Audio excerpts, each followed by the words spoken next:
Hey, everybody. Welcome back to basketball.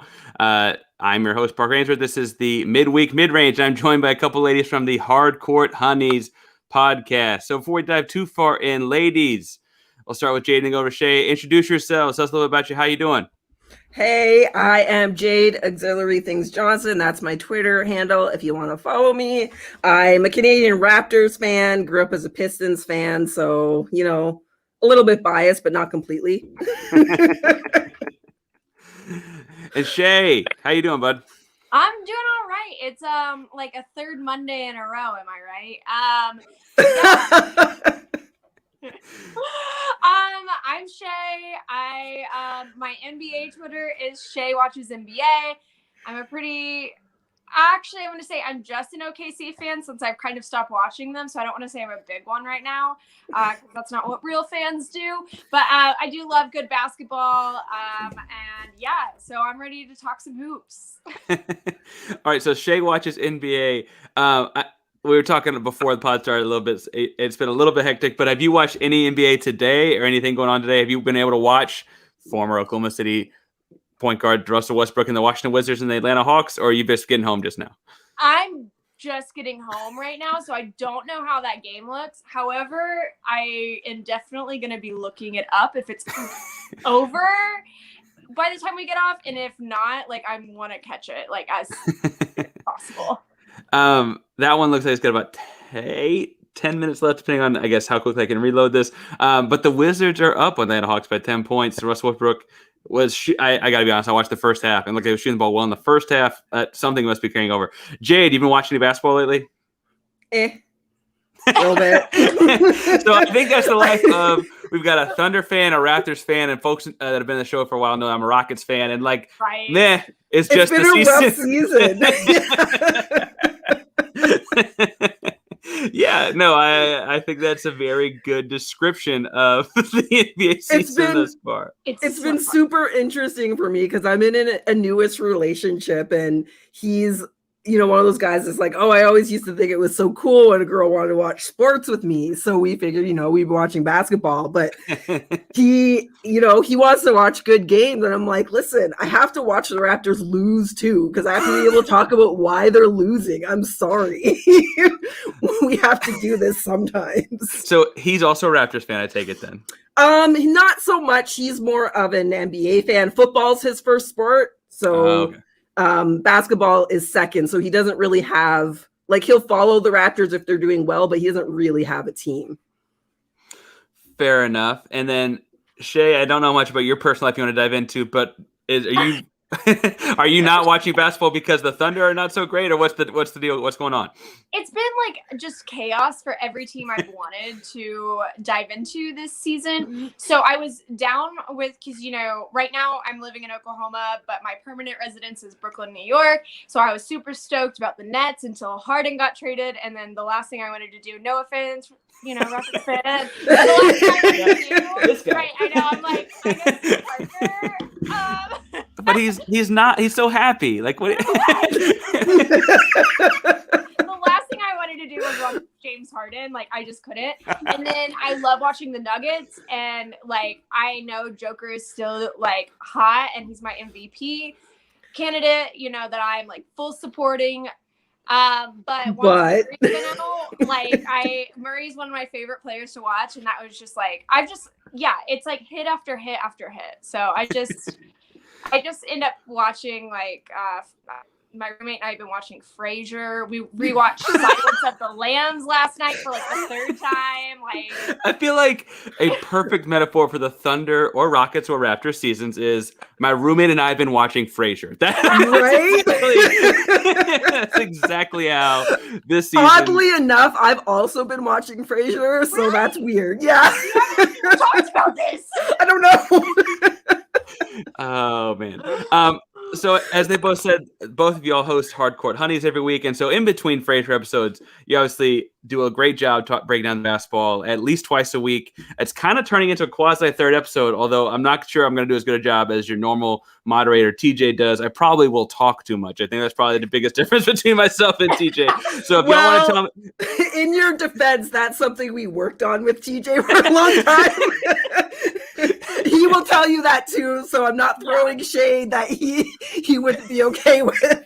Well, and that's why we do the Twitter episode, is so that he and why He's not for hosting. a while I would specifically pick a Timberwolves tweet so that he could just go off. But come on, there's not a lot going on with the Timberwolves. So after a while, I was like, I can't just pick a Timberwolves tweet so you can talk about the Wolves. Yeah, the occasional big dunk. Okay, so if we were going to dive into some topics here, although we could probably shoot the breeze for an entire hour if we really, really wanted to. We're going to dive into a segment called Hot Tea Cold Brew. Hot Tea Cold Brew is brought to you by Yeti Coolers, Cups, and Koozies. Yeti is the go-to shop for keeping things hot or cold, just like NBA stories. Yeti is based out of Austin, Texas. Check out the links on our social media handles for all of your insulated needs for tailgating, camping, and daily life. Yeti is built for the wild. So Hot Tea Cold Brew, for those new to the show, is based on the idea of the old Kermit meme where he's sipping hot tea because there's something super scandalous going on or something crazy going on. And so, or there's cold brew, it's just kind of cool, nice ice cold going in the cup. And so we're looking at a couple topics to wrap up the NBA season because we are coming up upon the end of the NBA season, right? Every team has less than 5 games. Even the Rockets and Spurs, who had a couple games postponed earlier this season for weather, which apparently is a thing that happens for indoor sports now. But as we're pushing the end of the NBA season, I got some hot tea, cold brew questions for you guys. So my first one, I'll throw it to Shea first. Hot tea or cold brew? The team to be scared of in the West is from LA, but not the Lakers. Hot tea or cold brew? I guess cold brew, because I don't know. People who listen to our show know that we don't love the Lakers. So I don't know. I guess that's just kind of how I always think is I kind of just want them to not be the team that everyone's talking about. I don't want them to be the team that makes it to the finals. Honestly, I would love if they didn't even make the playoffs. So, well, I guess we can break that down in a second. I also want to hear Jade's thoughts, but is the play really the playoffs? Hot tea, cold brew, Jade. The Clippers, who sit third place in the West right now, 46-23, are a full game up on the Nuggets. I'm about to say half game. They're a full game up on the Nuggets. Hot tea, cold brew. The team to be scared of in the West is from LA, but not the Lakers. Yeah, I have to say, based on how the season's been, that's a hot take. That's hot tea. That's something that people need to be paying attention to. The Clippers might win the Battle of LA this year. I hope. Well, and so I want to go to something Shea kind of hinted at a second ago. Do y'all consider making the play-in tournament if something were to go wrong, right? Because right now, the Lakers would be this, if the season ended at this moment, middle of these games, chaos breaks out, Rudy Gobert's COVID again, we have to shut the whole season out. If we ended it right now, the Lakers would be the 7th seed, okay? Which would mean that they would play the Warriors in a 1-game scenario. Say Steph Curry gets hot, goes for 60, because that could happen, right? He's Steph Curry, as Draymond reminded us last night. And then the Lakers, if they lost that game, would have to play the winner of Spurs and Grizzlies. That's Popovich. That's John Morant. That's something could happen there too. It is not this guaranteed thing that they're in, I guess what I mean, right? And so would you count making this play-in scenario, making the playoffs, Shea, or is that not really the same thing? I think it's making the playoffs, I guess. It's something we've discussed now, I think, for 2 of our episodes over at Hardcourt Hunnies, only because we're not super big fans of it. But I think especially when it comes to the Western Conference, it's making the playoffs because we know that those are constantly interchanging. Eastern Conference, that's a whole nother thing. I don't think that's making the playoffs. See, I don't think it's making the playoffs in the West either. To me, it's not the playoffs until you've got 8 teams on a bracket for each conference. Okay. Okay, and you're both dismissive of at least making the playoffs in the East. I think Jade has a little more affinity for the Western Conference. That could be the Thunder fan coming out, though, I guess. My question for you both is, Jade, Shea spoke for the 2 of you and said, we don't really like this. And so I want to ask you, why don't y'all really like the play-in tournament? What's wrong? I don't like having such a long regular season and then having a 7-8 seed have their regular season record possibly not matter. Yeah. I don't like the potential that it's 10 and 11 also play-in. I don't like the idea that 11 seed can make the playoffs and a 7 seed might not, because you know that any team can beat any team on a given night. That's what creates upsets. So I don't like the idea that a team can have a hot night or a hot 2 games if they are in a position where they have to play 2 play-in games, and the entire season doesn't mean anything because they had a bad night or because somebody was injured and they couldn't play that night. I think for me to like it, the regular season games have to mean more, which means a shorter season, and that's not going to happen either. Yeah. Well, I don't see them turning down the idea of games that are televised or that have tickets sold to them. I'm not going to go too long. I like the play-in tournament, so we're going to jump to the East in a second because I actually would love to see one of these things happen in the East. But the hot tea, cold brew question in the East, I'm going to throw it to Jade. Hot tea, cold brew. The team to be scared of in the East is quietly Milwaukee. Hot tea or cold brew, Jade? I'm going to go cold on that one, and it's for a very simple reason that people who know me will already know what I'm going to say. Mike Budenholzer doesn't make adjustments. Not a playoff coach. Well, and you might have the ultimate playoff coach because in his first ever... Anyway, we can go on in a second. Hot tea, cold brew, Shea. The team to be scared of in the East is quietly Milwaukee.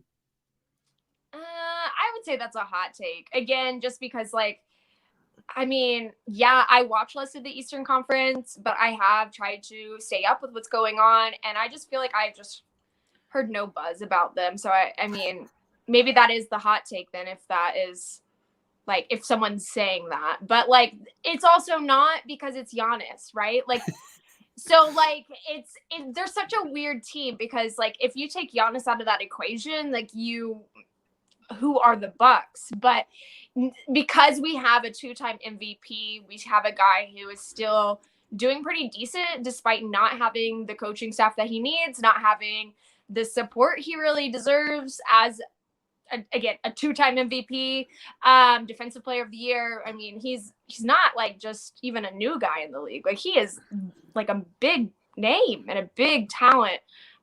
So I don't know.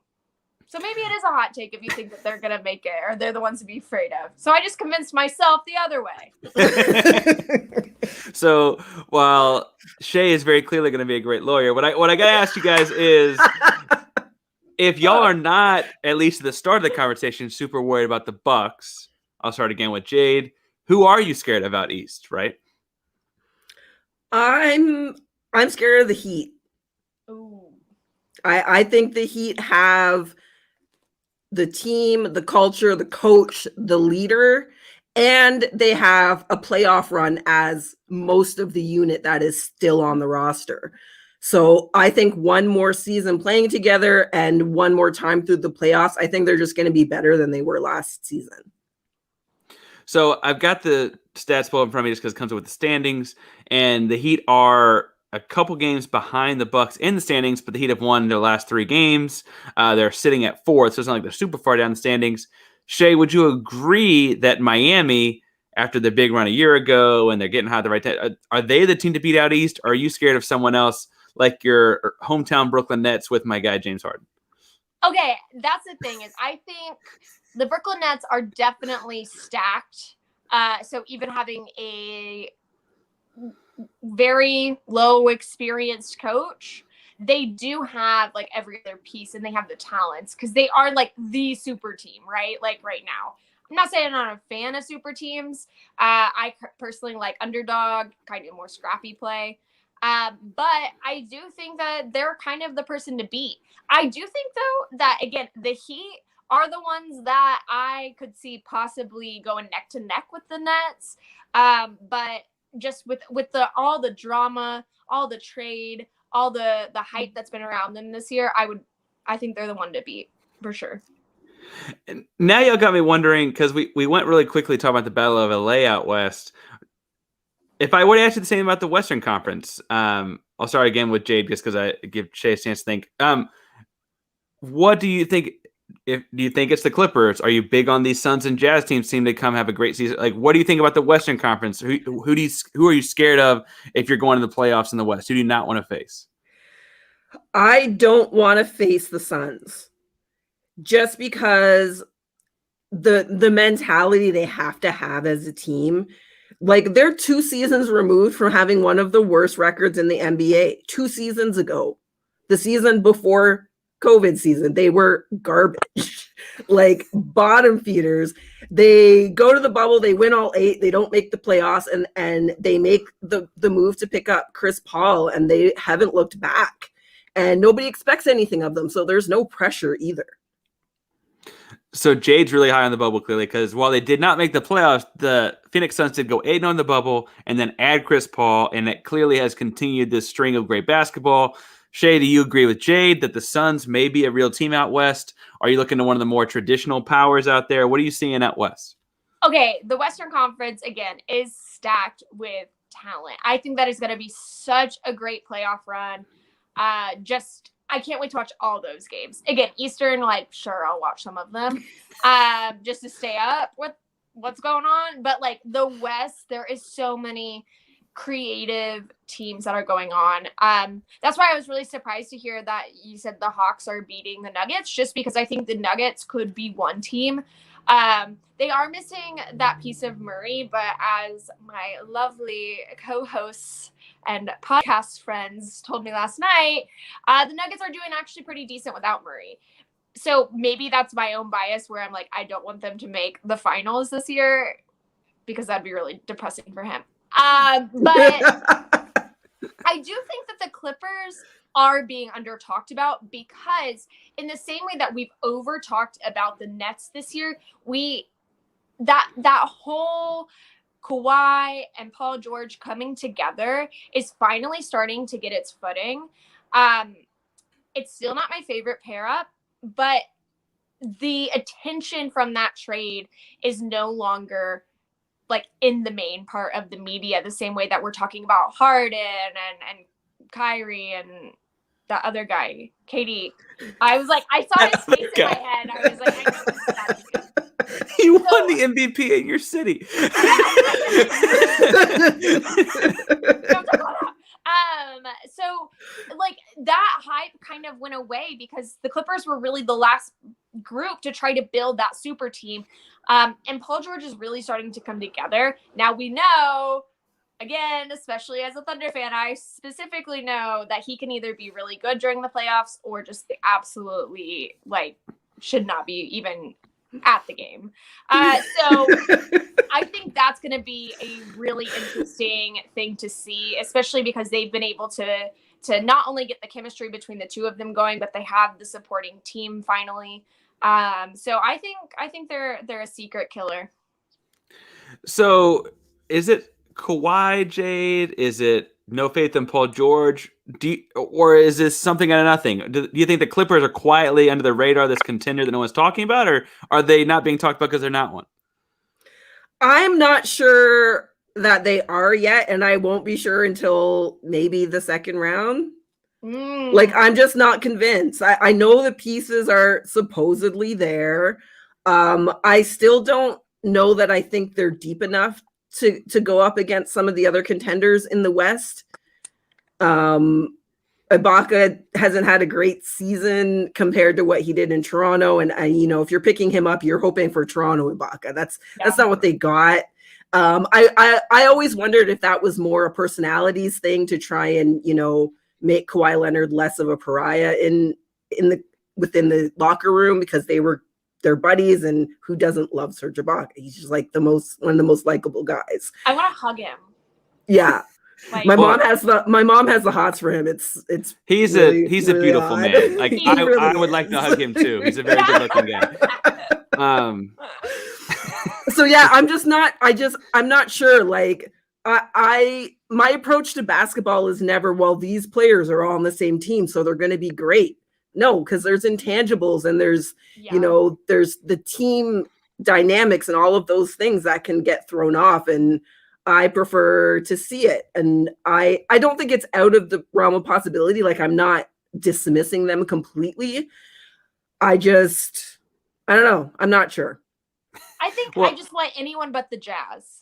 Like, I know like Why? they're just like, they are OKC's like rival. Like, yeah, we have our little tensions between everything else, but my distaste for the Jazz is like deep. It's deep. So I have a question there because the Rockets also, and myself, I also do not like Jazz. And on my other show, F in Sport, Shaka calls me a Jazz hater. I think it's because we matched up with them in the playoffs a couple times in a row. Right. The Thunder had the Russell Westbrook incident with a fan, Yeah. which, like, I think very quickly everyone's like, Team Russ there, right? What else is there between the Jazz and the Thunder that I'm not thinking of?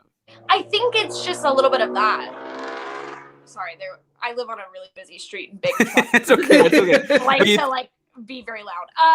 But I think it's mostly that. But I think that there was tension between Gobert and also Russ at different times. So I think that's where it kind of started.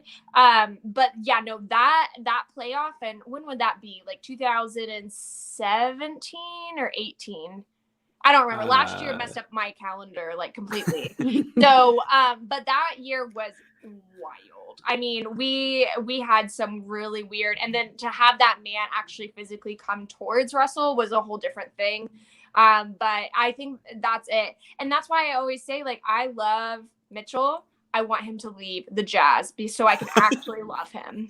You're not pro super team, but you'll be pro Mitchell leaving. Yes. That's funny.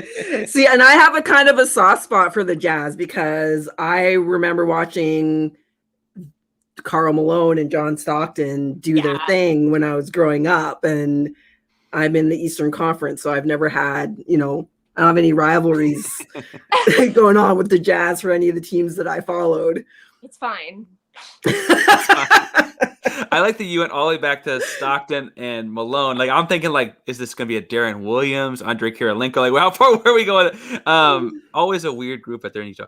But I will say the Russ versus Utah thing is very, very real. It was real his 1 year in Houston, right there. Like, that was a very real conflict. So since Jade is a fan of super teams, if they involve Donovan Mitchell, we're going to start with her on this one. Hot Tea Cold Brew, the Nets should be NBA championship favorites. And I want to preface that with, based on, I was looking at OddsShark for some gambling odds in Vegas. Not that I condone gambling, Kate, but the Nets are at plus 220 on OddsShark to win it all. That means you put down $100, you get 220 bonus dollars back.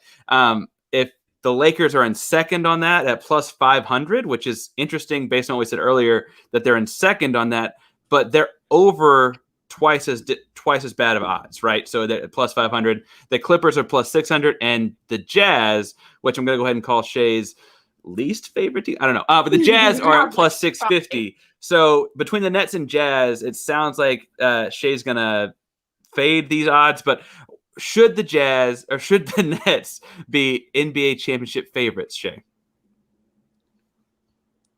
I guess in theory, which I guess when it comes to a lot of betting, that's kind of what you bet on, right? Is because, again, you take into consideration a little bit of those odds, but for the most part, like, you have to kind of go off of probability. Now, the Nets do have those three just stars and that star power. I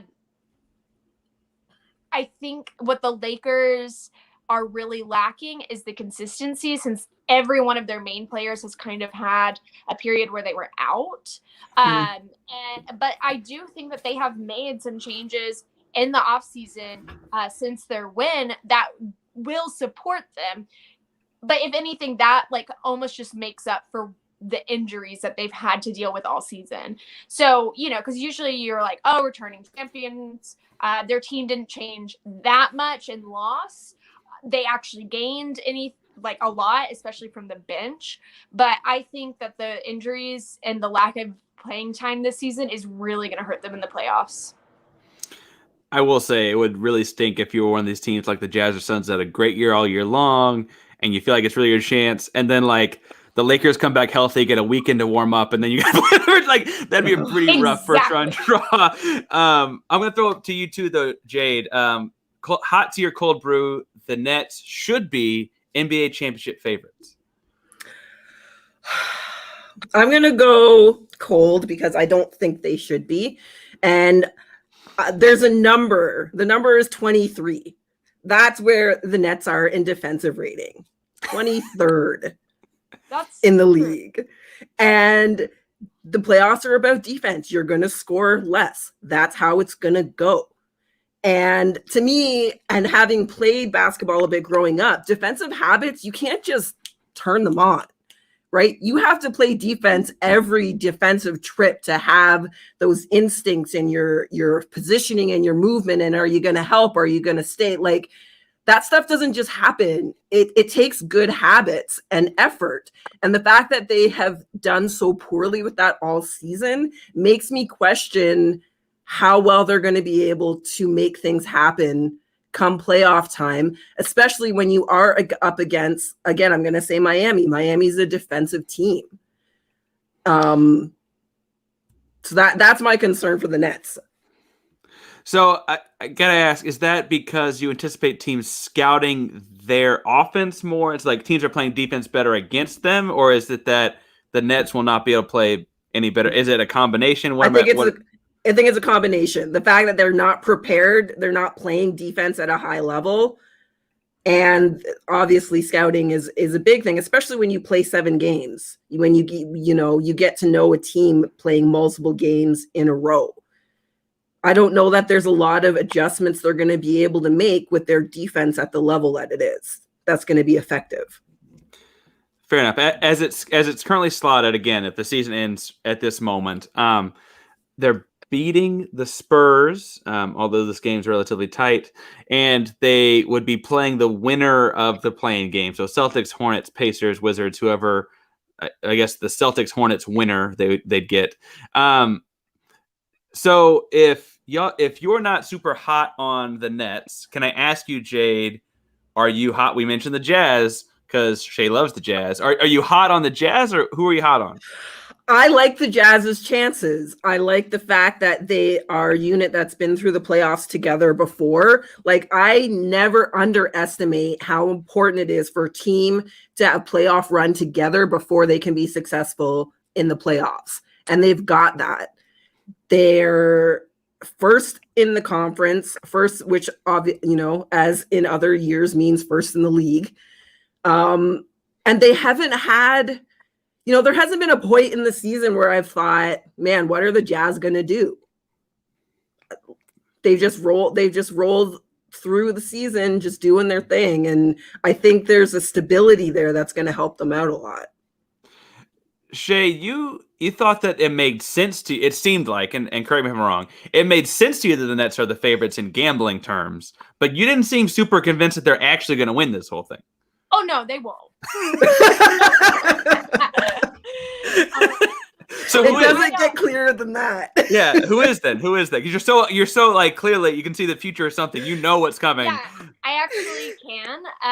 No, I really wanted the Heat to win last year. I would love if they got to return to the playoffs and show out this season. I think it would be really good for morale just for all of us at this point because, they got beat last year. We all feel like we've been beat this year. So, I think that would be a good team. And I also love watching them play. I mean, like Jade said, they're one of the last teams that really does have that rounded out game plan. And there's not a lot of defense that is going on in the league, and they still do that while also really concentrating on their offense. I mean, really any, like the Phoenix Suns would be fun. Like, again, I'm a big underdog person.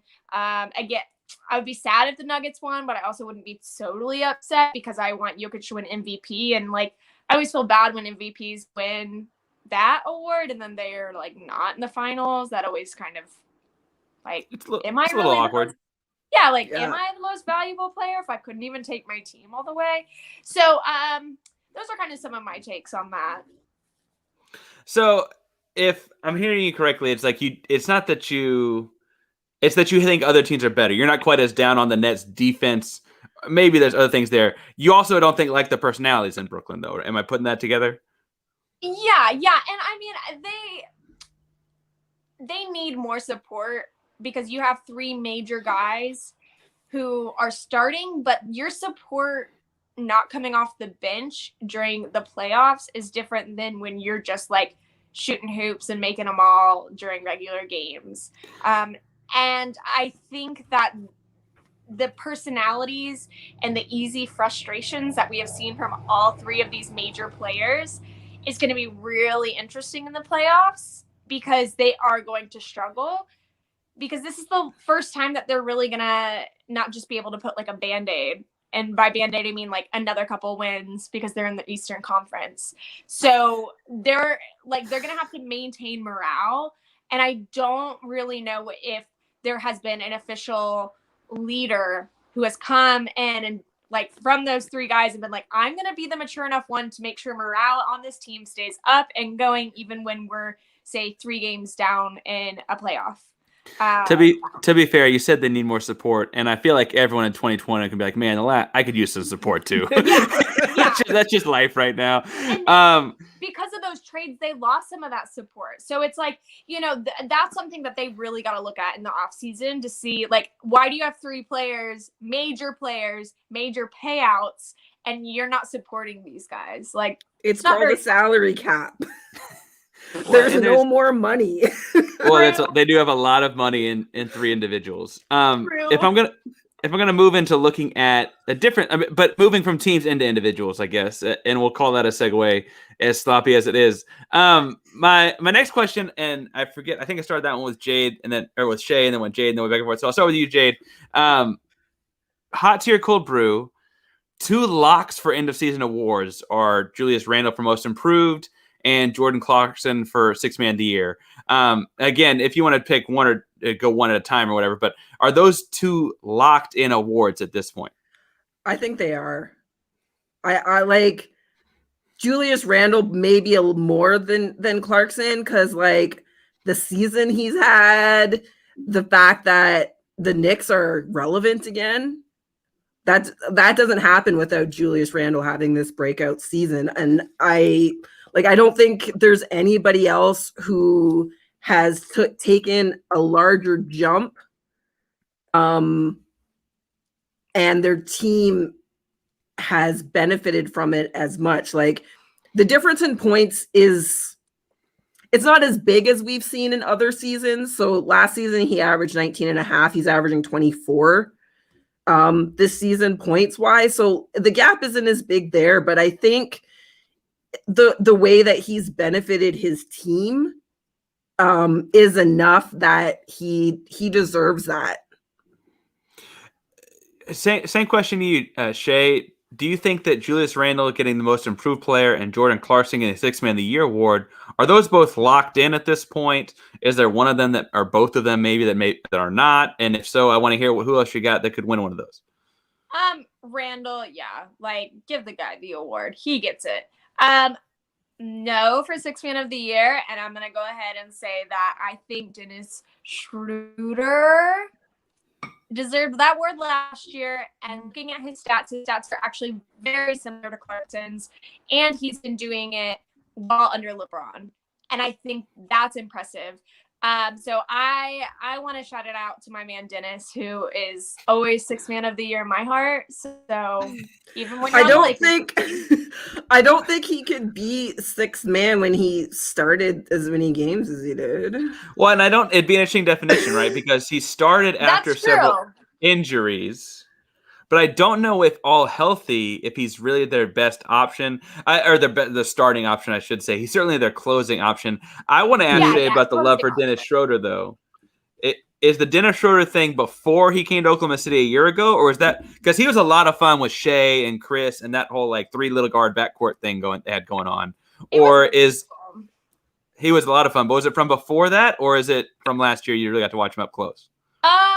No, it was the OKC time. I mean, I have gone back and looked at some of his Atlanta stuff as well. And honestly, I haven't really watched him a lot at the Lakers because I don't watch the Lakers. So like, again, I watch recaps. Don't get me wrong. Like, I just like, especially when LeBron's like healthy, when LeBron and AD is healthy. I mean, I said this on the last episode too. There's nothing worse for me than watching a game that is basically finished in the second quarter. Like, and I know that there's comebacks, I know, but it's like, I just at least want a good game until the third quarter. Please make it through halftime where it's not so defeated. And so I think that's why, like, and the Lakers, you know, when you have both LeBron and AD, you do have more where they're kind of dominating like that. And I just don't like that. Like, that's not fun for me. I want competition. So what you're saying is not a Rockets game lately. Hey, not an OKC game, not a Raptors game. Yeah, not a Raptors game. Like, that's such a we need to get TJ in, and the four of us can commiserate when the lottery's going on. Yeah, that's all we're all doing these days. All right, fair enough. My next question is going to move into another individual award, and I actually am more intrigued in your answer now after hearing what you think about this guy's team. I know where this is going. Hot tea or cold brew, Rudy Gobert is the Defensive Player of the Year this year to Shea. Okay, look. I don't like Okay, look. But I also know, again, in a league that is very much lacking a lot of defense, I do know he is one of the best defenders out there right now. And so I'm going to very, very unwillingly, unhappily, whatever, say yes. I mean, I still think that award should at some point go to Bam, but, you know, it's got to go to Rudy at least this year, right? I don't like saying that. Move on. Well, to be fair to Rudy and the Jazz, they've won a lot of games. You could argue for Snyder as Coach of the Year. You know, Monty Williams in Phoenix is a good like argument as well, I guess. Clarkson's gonna have a really good argument for Sixth Man of the Year. Right. You know, and Gobert winning Defensive Player of the Year. It's interesting that we lost her.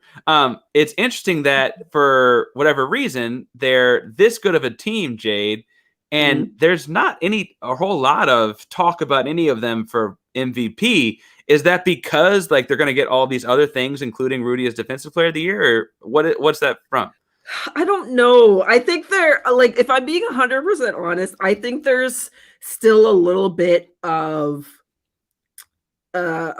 dirt that needs to be washed off from Gobert's whole touch all the mics thing. And then they were in the game that shut down the NBA. And then, you know, Gobert and Mitchell got picked last for the All-Star game because of their comments about the refereeing. Like, I think there might be some external things that are causing the numbers to not have as much weight as they otherwise might. So does that mean that in lieu of having a real MVP candidate, do you think Rudy's a lock for Defensive Player of the Year? Are there other options? I think Ben Simmons is always an option, and you know, until he gets it and they decide not to give it to him anymore. I think it's only a matter of time before he gets it as well. I don't know that there's a lot of other options this season other than those two guys. Yeah.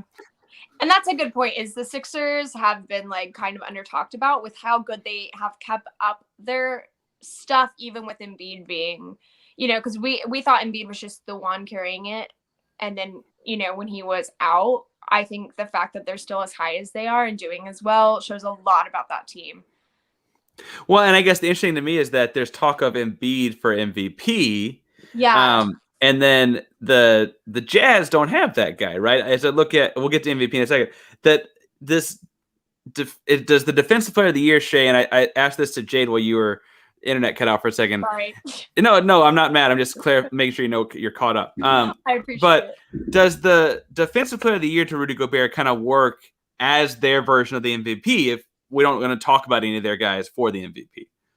Definitely. I mean, it's interesting because in other years we've seen the MVP be the DPOI, which I never really quite get. I always feel like those should be two separate people, only because like sometimes you overlook defense, right? Because there's a certain amount of like, other than rebounds, we don't really, which even that isn't quite defense. Like we don't have the stats for it in the same way that we have like points and again rebounds, triple doubles, like things like that.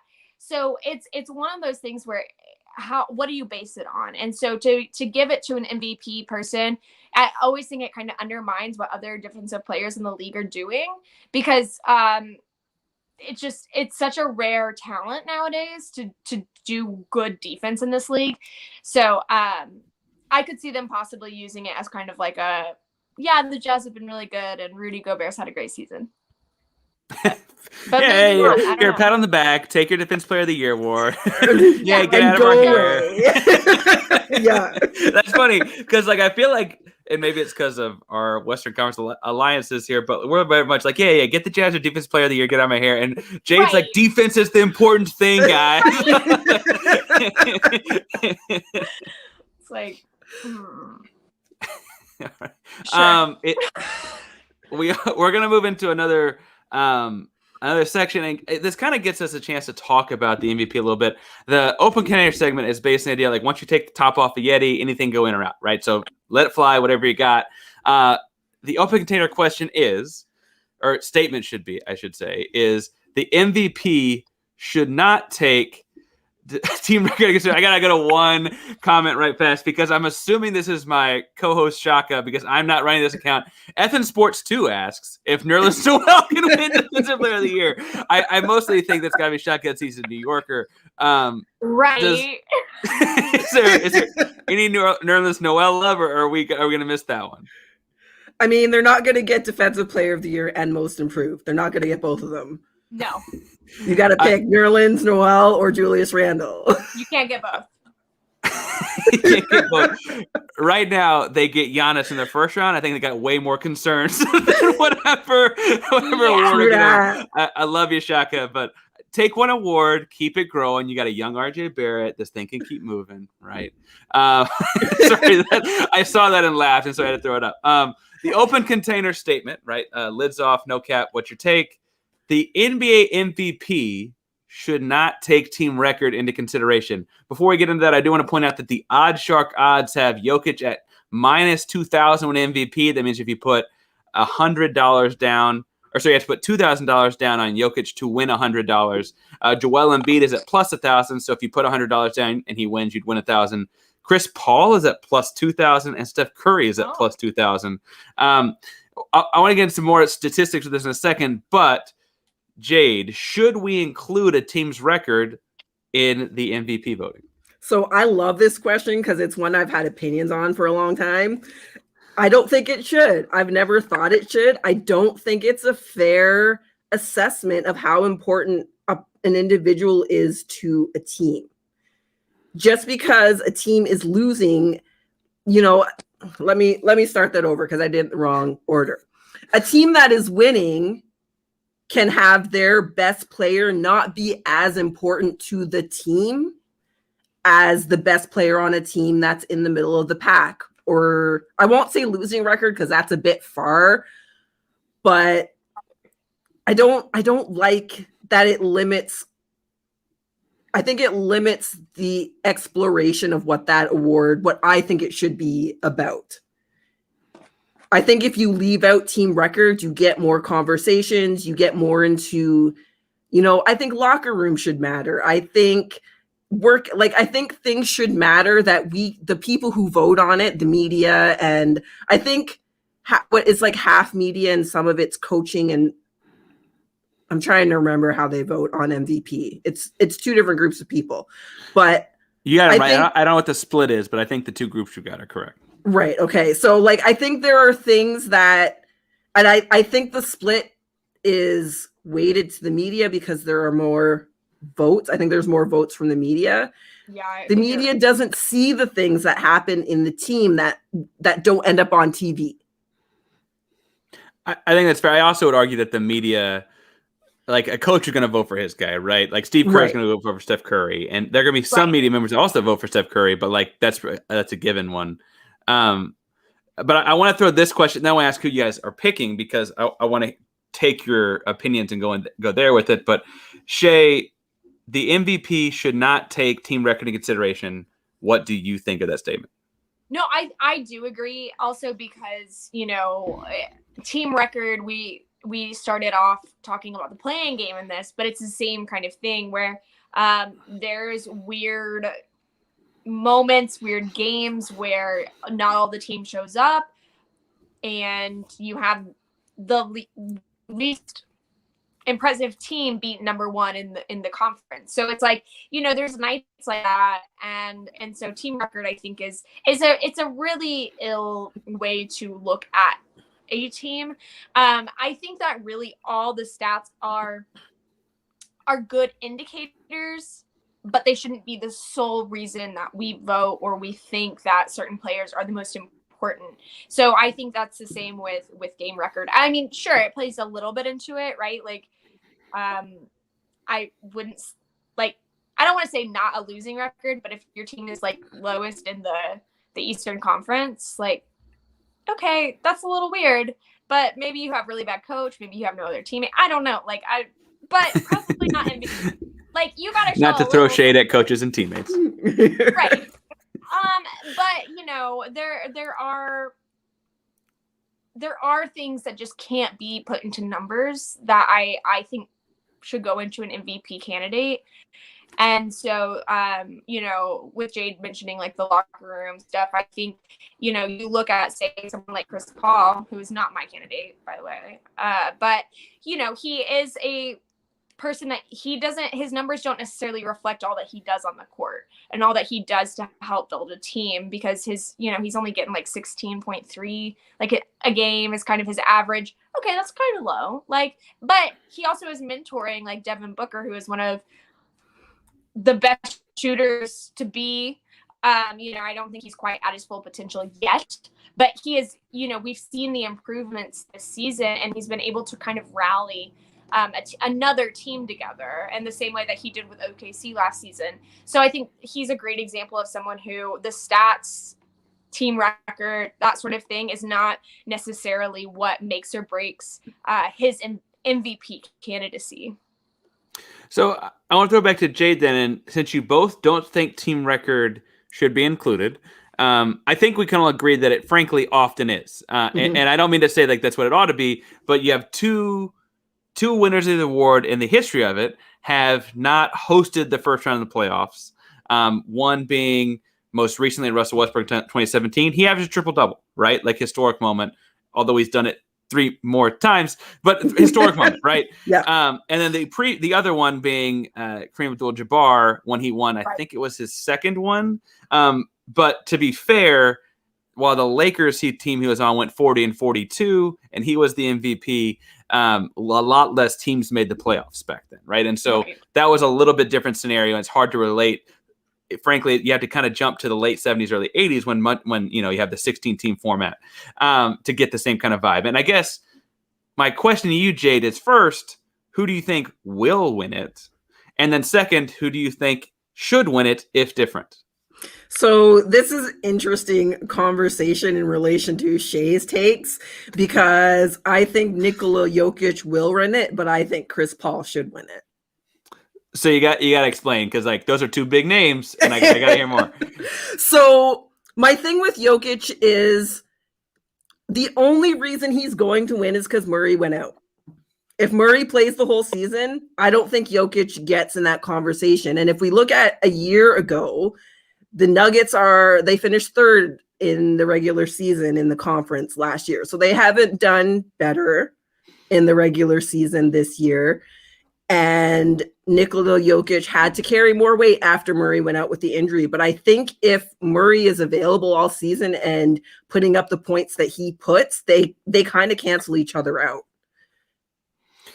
Fair enough. And then you said that you would pick Chris Paul. I would pick Chris Paul because who predicted that the Suns would hold the number 1 record in the league for any period of time this season?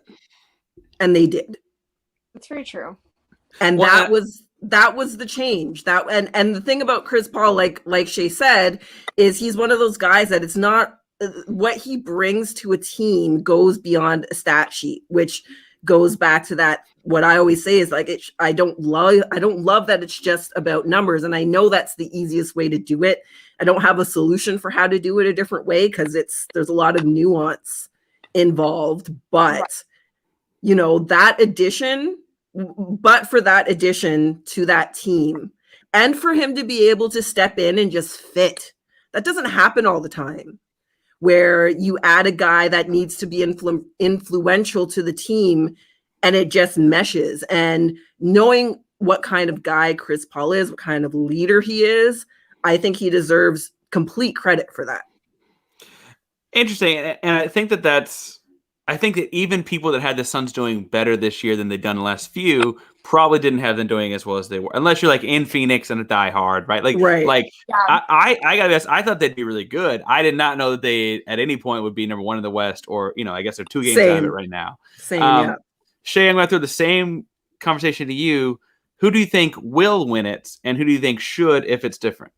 So yes, different. I think that Steph Curry's going to win it, and I think Luka no. Ooh. That was a Freudian slip. Not Luka should win it. Not at all who I think should win it. I mean, yeah, I like him, but I think Joker should win it. I think Steph will win it because he is kind of like the NBA darling. He has a great story of having no support on the team, still keeping the Warriors relevant after coming back from an injury. He's still a team leader. I mean, he's really been an impressive player. We knew he would come back and be a version of Steph Curry, but we didn't know if he was going to be this good so fast, especially, and he has been. So I think that that's why. I mean, I don't know anybody in the media who doesn't like Steph Curry. Like, he's a darling for sure. Exactly. And sometimes that's frustrating. And what's a shame is I get frustrated with the Steph Curry madness, and he's a great guy. It's not because there's anything wrong with him. Yeah, no, exactly. He is like, I used to not really like love him because again, it was just like, oh my God, I felt like everywhere I turned, like I went in the grocery store and it's like Steph Curry and his wife on a magazine cover. I'm like, oh my God, we get it. The Currys are good people. But like, that's just me being really cynical and dark inside. They are good people, and he really is a good player. He annoys me a little bit, but he plays good ball. So I would point out a third MVP for Steph Curry. We put him on a list with he, Magic, Larry, and Moses would all have 3. LeBron and Wilt both have 4. A couple guys named Bill Russell and Michael Jordan have 5. And then this weird dude that changed names at some point, Kareem Abdul-Jabbar has 6. And I guess that is to say that like the list of people with 2 is already selective, right? Yeah. The idea that Curry could win a third would launch him into this like stratosphere of, maybe he does belong in that at some point. A guy that's much younger, that is having statistically an MVP season compared to his previous 2 MVP seasons and would also then get a third is Giannis. And I go back to this idea of the quiet Bucks. Like, are we just, is it Budenholzer and the no playoffs thing? Are we holding that against his regular season award for him, Jade, or what's going on there? I think people just have Antetokounmpo fatigue. To me, that's the only reason not to be taught. Like, he's averaging 28 points this season. He averaged 29.5 last season. So like he's right there. He had some shooting struggles earlier in the season, which is a little bit concerning. His 3-point percentage is down. His field goal percentage isn't stellar. Like the points are there, but there's not the consistency, I think, that you want. And there's not the improvement year over year. I think people have a hard time handing it to him if his season wasn't better than the previous season when he won. Well, and he is getting 28 points and 11 rebounds. And like that is, I think, does become this norm and this fatigue you're talking about. The fatigue is not just having to say Antetokounmpo over and over again. It's a difficult name. But the fatigue is in like, it's become routine that he gets 28 and 11, whereas the Joker getting 26 and 10.8 with the 8.4 assists is like new, like, and there's like a newness to it. Shea, with the Joker, I think we all kind of said he's in our working out. You said he should win. I think Jade said he would win. Vegas is clearly saying he's a big time favorite. Do you agree with Jade that his case got boosted by your boy getting hurt, or is this really like he was Vegas odds had him fairly high since about mid-season? Is it more than that, or is Jamal Murray's injury going to help him out in the end of this? Well, I do think he was having like a really good season before Murray. Also, his consistency, it's just been a lot better this season especially compared to Murray. I mean, Murray's start to the season was like horror movie bad. It was so ugly to watch. It was so hard. And Jokic was just able to kind of keep the team together. So I think that plays a really big part of it. But I do think Murray getting hurt, it shows that the Nuggets were able to adapt and that, Joker was able to kind of lead that adaptation, which is, I think, really important when you lose a key player. I mean, they've also lost through trades a couple of guys. So I think that for me is also what pushes that, because I don't remember. Yeah. It was just this season that they lost Jeremy Grant. And at the beginning of the season, it was very obvious that they had like just this weird spot on the court that was just where the other teams were kind of coming in. That doesn't seem to quite be the issue anymore. And so I feel like they're a really well-led team. That's probably also due to coaching. I'm not just saying that, it's Joker, but I just think that I like the team. And I know I shouldn't have two teams in the West because that's like taboo, but I think the Nuggets are fun to watch even without Murray. And I don't know. I also really love that Joker is a big guy. Like, I know Giannis technically is too, right? Like, what's his height? What's he technically at? He's very tall. He's like 6'11", right? Like 6'10". To be fair, so is Kevin Durant, right? Like, some guys are very tall. But the difference between like Joker is like, honestly, if Joker was walking down the street, I would never guess he was an NBA player, even with his height.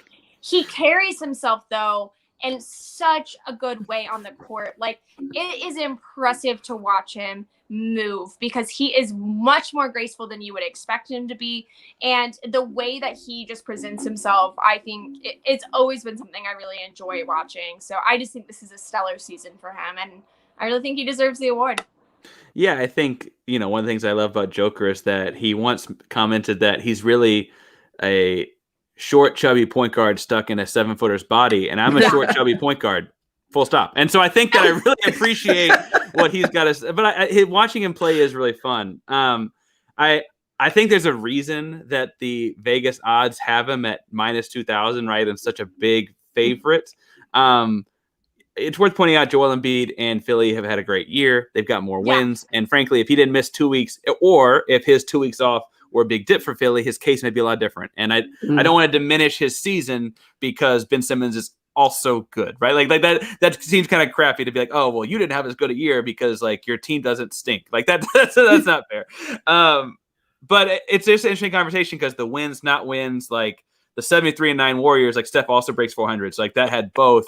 The year before, Steph is in the first seed in the West, and there's like a 3 or 4 dog horse there. The year Russ wins, he has the triple-double, but Kawhi and Harden are both also in the conversation. The year Harden wins it, LeBron has better statistics, but they're fourth in the East, right? Like there's just this back and forth between that, like yin and yang a lot. And frankly, I think it's the kind of thing every year we're going to feel a little different. Maybe not feel a little different about it, but like it's going to play out differently. I do want to jump into another segment called the Long Two. After all, this is the midweek mid-range. A mid-range jump shot is a long 2-pointer. It's hated by some analytics nerds, like my guy Darren Morey. But a long 2-pointer is silly to a lot of people because if you just take a step back, it's worth 150% of the points, right? But it's the shot we take here at the mid-range. And so my question to each of y'all, I'll start off with Shea, is what are your favorite 2 moments? Let's go one at a time. But what are your favorite 2 moments this year? It can be Twitter, on court, off court, whatever. What's a favorite moment of yours so far this year? Wow. I actually immediately know. At first I was like, that's really hard because it's been a bad season. And just because it's been a bad season for our teams does not mean it's been a bad season. No, I know. But that's why actually both of mine are not Thunder related directly. So it's going to be, and no offense, Parker, but it's going to be the smile on Russell Westbrook's face when he was traded, and that we got that press photo of him just super happy to be in a Wizards jersey. That was really beautiful to see. We don't get to see a smiling Russ on the court a lot. So when we get to see it off the court and it looks like true happiness, that's really something that it stays in my mind. The other one is, again, him smiling. This is not when he broke the Oscar Robertson one just the other night, but the time before, when he's talking post game, and again, he just has that smile. I've watched a lot of Russ post games that did not have that smile. So whenever I get to see it, it is again tattooed on my brain. So, to be fair, another good-looking guy with a good-looking smile. Jade, what's one of your favorite moments thus far this year? So my first one, and this is not basketball related per se, but it's basketball player related. So Pascal Siakam bought his mom a house for Mother's Day. And the video of him bringing the family and making the announcement, and her reaction is like, I just grinned ear to ear because it's just such a genuine moment. But then Pascal's like just such a likable guy as a person, and you kind of get to see where he got it from, that family dynamic. And obviously they're close. He's one of those people, his family keeps him grounded, keeps his head from getting too big. And seeing that reaction from her, especially, there was no feeling that she felt like it was owed to her because her son made a lot of money. It was just genuine surprise and joy and happiness. And that made me very, very happy. And then the second one happened just the other night when Luka Doncic got thrown out of the game. And hey, Ryan. I had to show both of these because this.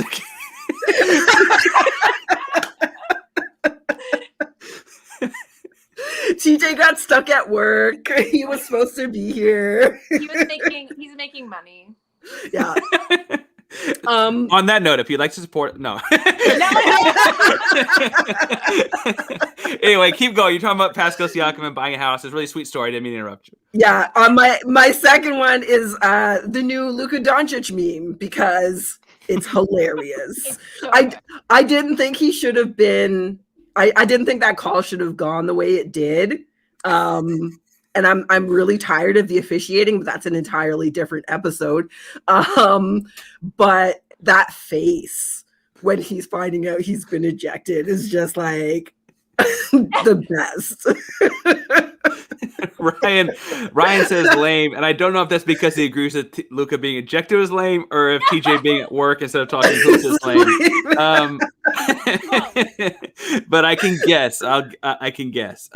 Shea, what's your second? We're gonna snake draft this. We'll go back. What was your second big favorite moment of the season? Oh wait, I told you already. Yeah, she was. Oh, she had sorry. Both. It gets confusing because it was both. It was the Russell. same guy. I'm predictable. Because TJ got stuck at lame work. Lame work, yeah.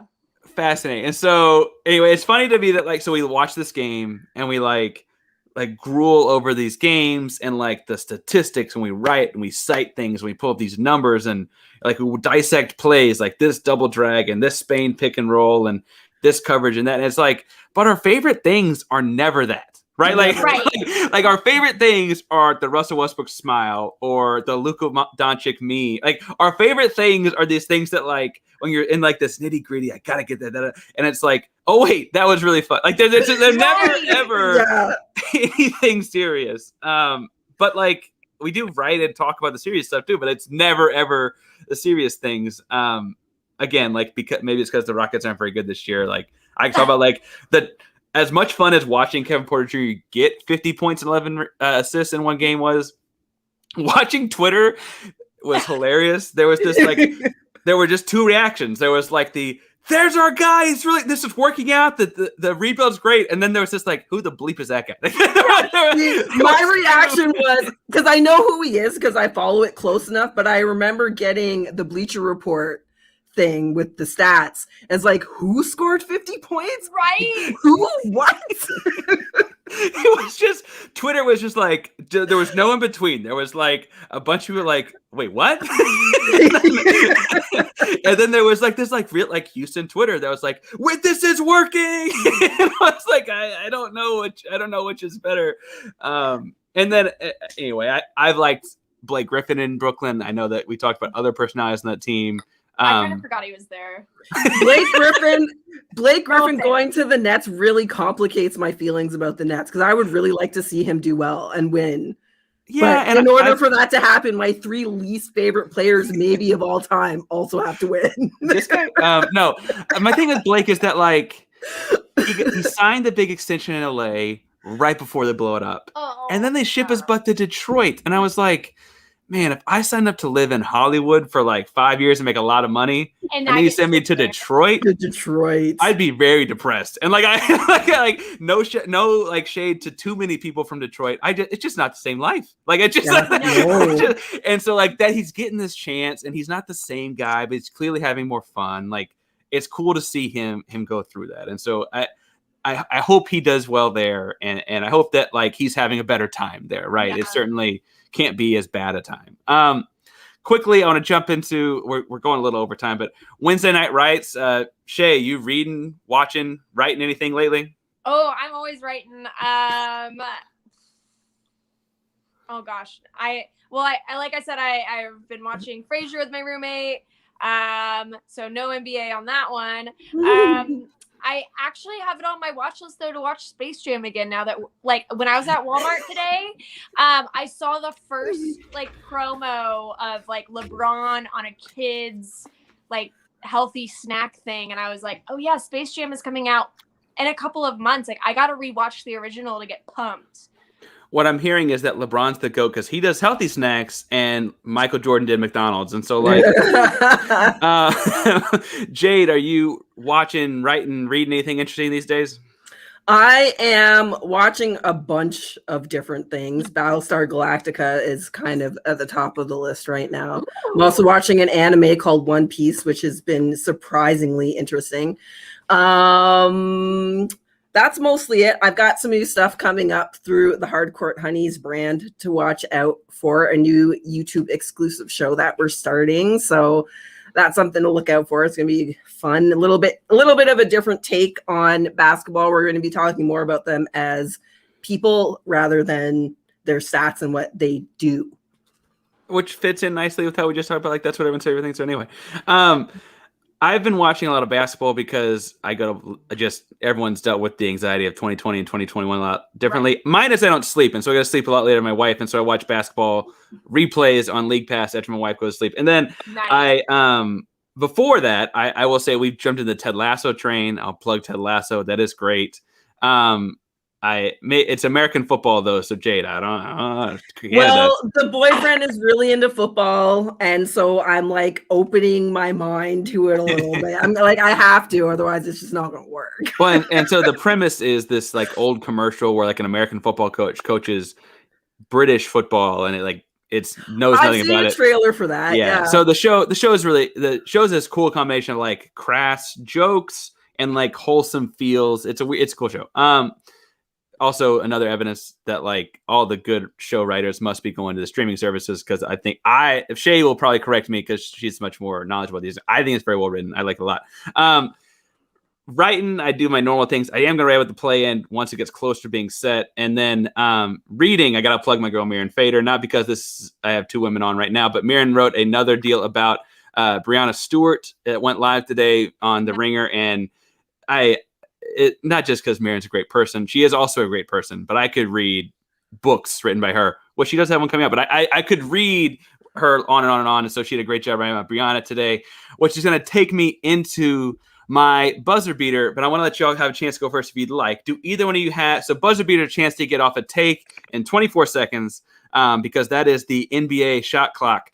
Do either of y'all have a take you want to get off in 24 seconds? I got one.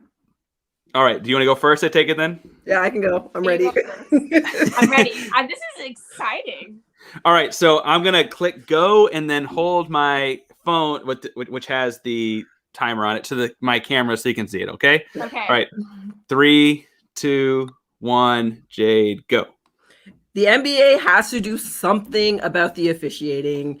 It is out of hand. It's ridiculous. The bad calls, the G League refs coming up with no experience dealing with elite level NBA players, and there's no accountability. There's no transparency. What happens when refs blow calls? We don't know. Is there anything? but everybody gets fines and techs and ejected. So like, that's my rant. That's my rant. I could go on a long diatribe there, but you get 24 seconds, so I'm not going to ask more questions to follow up. Shea, are you ready? I'm ready. All right, 3, 2, 1, go. So this is going to be very predictable, but I think that with Russell Westbrook being in the news right now for his triple doubles, y'all need to put some respect on his name. I'm tired of all the drama that has been surrounded and all the criticisms he's gotten. He's a good guy. He loves his wife. He loves his kids, and I love him. So that's it. He's a good guy. Gosh darn it. He's a great young man. All right. Anyway, all right. Cool. Mine's not, maybe it's just funny. I don't know. 3. No. I am gonna hold my phone here so I can see it though, because I put it there. Sure. 3, 2, 1. All right, so we run this whole show wrapping up the NBA season. There's a lot of people that are really upset that the season's ending for whatever reason, like, oh, the playoffs and then it's all done, but at least we have the Olympics. Basketball is not over. This whole WNBA league also starts this weekend. The women are killing it. The New York Liberty, Sabrina Ionescu. You have Phoenix with Diggins and Diana. You've got Stewie. You've got Dallas, all these young girls. Lots of great basketball still happening. And so anyway, that's my thing is that, like, I think 3 or 4 years ago, I got hooked on when Shea Serrano honestly tweeted out that like WNBA League Pass was like $9. And I was like, shit, I got $9. So I was like, I can do that. I watch more and more every summer because the League Pass is so affordable. I think it's up to $17, which is like a real hit in the pocket. But $17 for like all the WNBA games all season long. It's a great league. It's just 25 years old now. And so that's my plug there. We talked all NBA all show. We could do a whole other show previewing the WNBA season. Really Maybe fast, we do someday.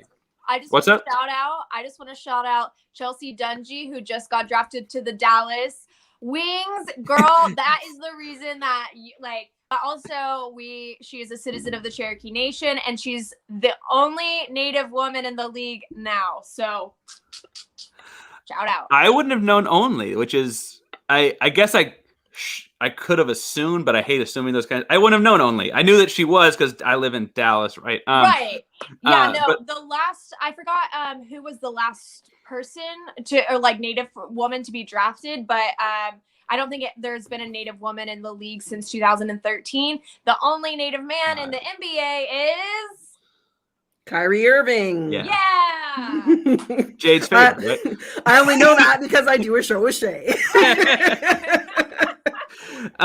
Speaking of Shea, if you want to talk to you about WNBA, NBA, I guess you have multiple handles to talk about multiple things. Maybe I shouldn't say that so loud. But Shea, where can people find you? Yeah, if you want to talk basketball with me, my Twitter is @ShayWatchesNBA. All my other handles on more professional stuff where I'm a film critic and it's boring stuff. But if you want to follow that stuff, it's @JustShayVassar on all social media. So I don't think it's boring. I enjoy it. Anyway, maybe it's because I know nothing of that, and so it's always learning. But I enjoy that stuff. I wouldn't say it's completely boring. I appreciate the support. It's a weird world I'm in. So well, to be fair, no one's world is not weird. True that. Jade. Too? Yeah, with COVID, it's very weird. Jade, where can people find you? So you've got @auxillary things on Twitter. And then, a lot of my stuff goes through the Hardcourt Hunnies account. So we were Hardcourt Hunnies on Twitter, YouTube, and Facebook, and @HC Hunnies on Twitter. Fair enough. I want to plug, and y'all show is live. What nights and where can people watch it live versus recorded and those kind of things? Yeah, so Tuesday is our weekly rundown show of what's going on in the league, 7 p.m. Eastern time. We stream live to YouTube, Twitter, and Facebook. Our Twitter show, where we discuss tweets from the #NBA Twitter community, is Thursday night or Friday night, depending on the week. Usually Thursdays, also 7 Eastern time. And then our new show, which will be called What Are They About?, will be exclusively on YouTube. It will be a pre-recorded show, and that will drop I'm thinking Saturday, but there will be more details coming as we get closer to that. So stay tuned to Auxiliary Things and Shea Watches NBA and at HC Hunnies to learn more, right? You can follow me, obviously, at Painters512 as you can every week. That's Twitter, Instagram, and so on. This show, if you're watching on YouTube, is available on social media handles at Midweek Midrange. You can obviously find myself through Belly Up and the kind of things we write there. FN Sports is an all-audio podcast on Mondays. But thanks for tuning in. Again, you can find us on YouTube, Twitter, Instagram, all the good things. And as always, thanks for pulling up. Take care, folks. Bye. Bye.